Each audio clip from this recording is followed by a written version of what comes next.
የንጉሱ ንግስት ይናገሩ እንጂ የት ነው? የት አካባቢ ነው? የት እየተኬደ ነው? የት መንገድ ነው? ጉዞ ወደ ጅማ መንገድ ጅማ አባ ጅፋር እየሄድን ነው። ሳንጃ ነው አልፈን ሰኮሮ ነው። እኔ አላውቀውም እንግዲህ ታዲያ እርሱ ይናገሩ።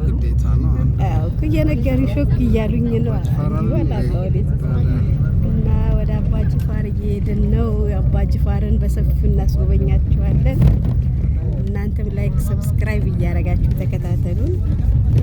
ውዶቼ ፋፍቶቼ እንዴት ናችሁ? ሰላም አለይኩም ወራህመቱላሂ ወበረካቱ። ሰላም ናችሁ? እንዴት ናችሁ? አለን መተናል።